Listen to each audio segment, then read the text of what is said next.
What's up everybody of YouTube, it's your boy KENANDREWDAILY, and today I'm going to show you how to make a curved hem tank top from scratch. If you want to see the finished product, be sure to click on the screen right now or skip to this part of the video. Without further ado, let's get started. For this tutorial, you're going to need basic cutting tools, a bunch of pins, a measuring tape, an iron, a sewing machine, and 2 yards of cotton knit. You're also going to need a tank top template. If you do not have one, you can go over to my blogger and follow the instructions to make one. I'll put a list of everything you'll need in the video description. To start off, we're going to cut out the main body piece. Grab your main tank top template and the fabric that you would like to use. Double up on the fabric by folding it over and place your template over the fabric. Use pins to keep the template in place and proceed to cut around the template. Once all the cutting is done, you should end up with 2 body pieces. To differentiate between the pieces, one piece's neckline must scoop lower.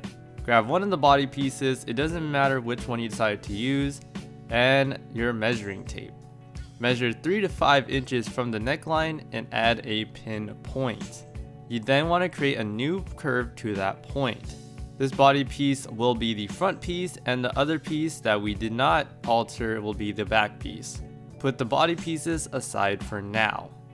Next, we need to cut out the curved pieces. These pieces are used to hem the bottom part of the body pieces. Grab your fabric, double up on it, and place the curved template over the fabric. Pin it into place and start cutting out the template. On both ends of the template, you want to leave some extra fabric just for safety measures. Now that we have the curved pieces cut, we can now hem the body pieces. Grab one of the body pieces and lay it flat. Have the right side of the body piece facing up. Take one of the curved pieces and line it up with the bottom of the body piece. Use pins to pin together the 2 pieces. Here's how the pinning should look. You want to repeat this one more time for the other body piece. Now take both body pieces to the sewing machine and do a straight stitch along the pinned area. Remember to start and end with a back stitch. After all the sewing, you should end up with something like this. Take the curved piece, the one that we just sewn, and flip it onto the back side of the fabric or the body piece. With an iron, you want to crease the fold. After the curved piece is fully ironed onto the wrong side of the body piece, you can proceed to cut off the excess fabric of the curved piece.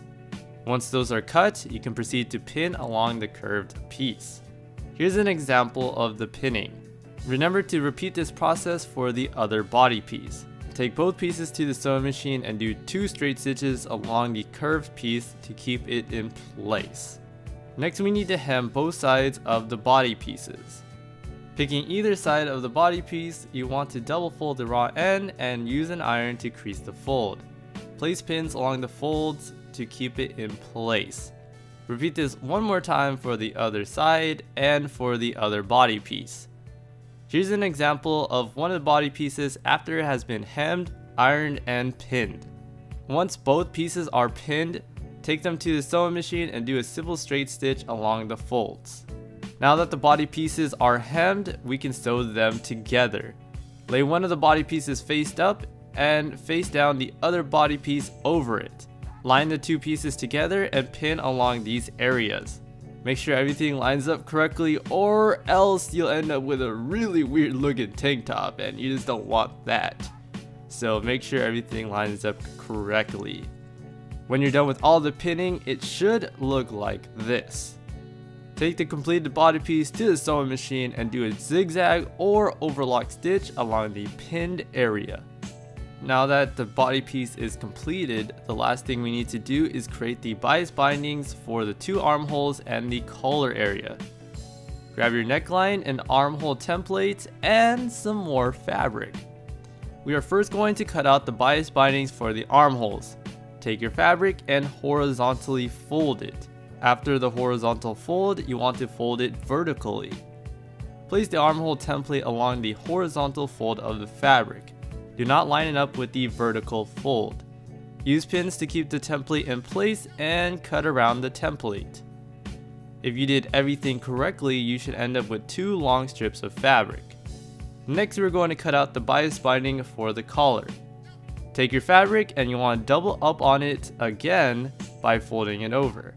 Place the collar template along the fold of the fabric. Use pins to keep the template in place and cut along the template. Again, you should end up with a long strip, but this time only one. Now that every piece is cut, the next step is to hem each bias binding. Fire up your iron and lay one of the pieces onto your ironing board. You want to fold one side of the bias binding by 1/2 inch and press down the fold with your iron. This part is really tedious, so I recommend to take your time. It's also very difficult, so again, take your time. But once you're done with one side of the bias binding, you want to repeat this whole step for the other side. Once you finish one piece, you want to repeat this process for the other 2 pieces. Here's an example of the bias bindings for the armholes, and here's an example of the bias bindings for the collar. Take all 3 pieces to your sewing machine and do a straight stitch on both sides of the bias binding to keep the folds in place. I advise to bring your stitch length to about a 3 or 4. After you finish all the sewing, the next step is to bond the ends of the bias bindings. With the bias bindings right side up, you want to take one end and match it up with the other end. Pin the 2 ends together. Here's an example of how the bias binding should look afterwards. Take the bias binding to the sewing machine and do a zigzag stitch along the pinned area to close up the bias bindings. Now that we created all the bias bindings, we can sew them onto the collar and 2 armholes. Starting with the 2 armholes, you want to match the seam of the bias binding with the bottom seam of the armhole. Fold the bias bindings along the raw edge of the armhole. Use pins to keep the bias bindings in place.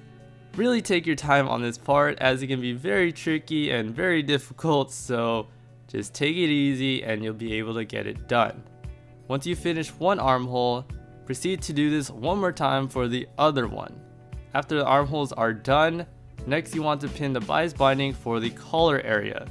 Again, you want to match the seam of the bias bindings to either the left or right seam of the collar. Fold the bias binding along the raw edge of the collar and use pins to keep everything in place. When you're done with both armholes, this is how the pinning should look. And here's an example of the pinning for the collar area. Take everything to your sewing machine and do a mighty straight stitch along the bias bindings. Remember to always start and end with a back stitch. But once you're done with everything, you can try on your new curved hem tank top. Let me know what you guys think about it in the comment section below.